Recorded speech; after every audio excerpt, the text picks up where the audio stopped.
ناظرین ہمیں ٹیلی phone line پہ جوائن کیا ہے جنرل حمید گل صاحب نے، سابق چیف ہیں ISI کے، ان سے بھی ہم بات کر لیتے ہیں۔ السلام علیکم جنرل صاحب۔ وعلیکم السلام وحید۔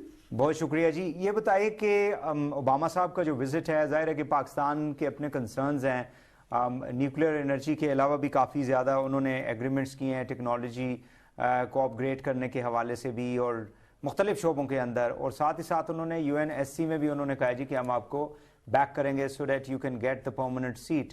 سو پاکستان کے تناظر میں ان ایشوز کو آپ کس طرح سے دیکھتے ہیں، اور پاکستان کو کیوں مطلب پریزیڈنٹ کے لیول کے اوپر، امریکن پریزیڈنٹ کے لیول کے اوپر اگنور کیا جا رہا ہے؟ میں آتا ہوں اس کی طرف بعد میں اوباما کی وزٹ کے لیے۔ پہلی بات میں یہ کرتا ہوں کہ America has never been our friend. ہماری ضرورت، ہماری مجبوری اور ان کی ضرورت، یہ ہمارے ریلیشن شپ کی بنیاد رہی ہے، اس کے جو پلرز ہیں اس ریلیشن شپ کے۔ تو وہ ہماری مجبوری، کبھی آرم ٹویسٹ کرتے ہیں ہمیں، کبھی وہ بلیک میل کرتے ہیں، کبھی ہمیں لونز میں پھنسا کے اور ورلڈ بینک سے ہم طرف ڈالا جاتا ہے، اور پھر ہماری معیشت کو ابھرنے ہی نہیں دیا تاکہ ہم ان کے محکوم رہیں، ان کے زیر اثر رہیں، اور ان سے ہٹ کے، یعنی ہمارے اوپر پوری طریقے سے ان کی منرو ڈاکٹرن جو ہوا کرتی تھی وہ ان کے اوپر پوری طریقے سے پاکستان پہ انہوں نے لاگو کر رکھی ہے بڑے طویل عرصے سے۔ لیکن اس سے چھوڑیے، ایک تھوڑا سا پیریڈ آیا تھا جن دنوں میں ہم نے یہ افغانستان میں جہاد جب تھا روس کے خلاف، تو اس وقت ایک پیریڈ تھا جس میں ہم نے نیوکلیر ویپن بھی بنا لیے، اور ہم نے F-16 بھی حاصل کیے، اگسٹا میسائل بھی اگسٹا سبمرین بھی لے لی، ہارپون میزائل اور DC چیزیں کافی کچھ لے لیا ہم نے ان سے۔ تو اب وہ صورتحال جو ہے وہ بدل چکی ہوئی ہے، اور ابھی جو صاحب بھی تھے، آپ سے بات کر رہے تھے، میں نے تھوڑا سنا، تو وہ کہہ رہے تھے کہ یہ پاکستان کے اوپر اعتماد نہیں کرتے۔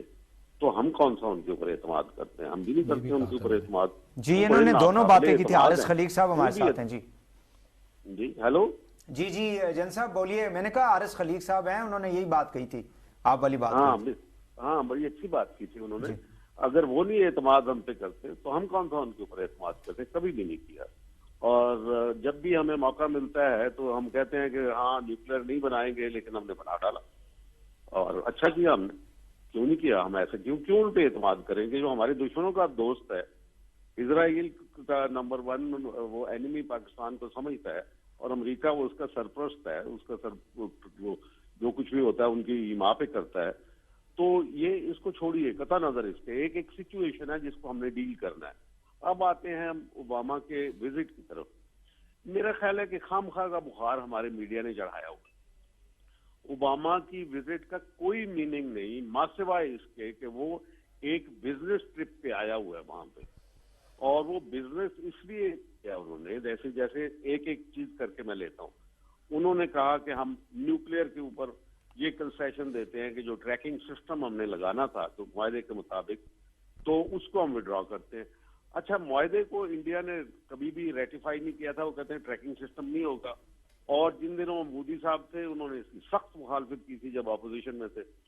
تو اس کا یہ مطلب ہے کہ ٹریکنگ سسٹم کے نہ لگنے کی وجہ سے انڈیا جو لگنے کی وجہ سے انڈیا بہت ناخوش تھا، اور کہتا تھا کہ یہ معاہدہ نہیں چل رہا، اور یہ سمجھ انہوں نے ہیلو جی جن صاحب ہیلو ہاں یہ بیچ میں کچھ ایسا آ رہا ہے۔ انہوں نے جو انڈیا نے 100 نیوکلیر پلانٹ لگانے ہیں وہ اپنی بجلی کی ضروریات، اگرچہ وہ بجلی کی ضروریات بکواس کر رہے ہیں، وہ صرف اس میں 3% ان کی ایڈ ہوگی نیوکلیر کی لگا کے بھی، جو 100 لگا لیں گے جو ان کی فیوچرسٹک کاسٹ یہ ہے فور کاسٹ اس کے مطابق۔ اچھا چلو، اگر وہ انہوں نے 100 لگانے تھے تو بہت بڑی انویسٹمنٹ ہے۔ جب انہوں نے یہ نہیں کیا تو انہوں نے رشیا سے 12 پلانٹ جو ہیں آرڈر کر دیے۔ اب بہت تکلیف ہوئی ان کو، ان کی اپنی کمپنیوں نے اوباما صاحب سے، جہاں کارپوریٹ امریکہ نے ایک شور مچا دیا کہ انڈیا میں ہماری انویسٹمنٹ ہی نہیں ہو رہی، تو اس کے اوپر یہ اوباما صاحب تشریف لائے ہیں یہاں پہ، اور انہوں نے ان کو کہا ہے کہ یہ ہم ٹریکنگ سسٹم کی جو شرط ہے وہ اٹھا دیتے ہیں تاکہ تم آگے اپنے نیوکلیر پلانٹ کے اوپر، اس کی وجہ سے یقیناً وہ جائے گا، پہلے بھی جاتا رہا ہے، پہلے بھی وہ اس کے اوپر سب کچھ کرتے رہے، اسرائیل ہو یا انڈیا ہو،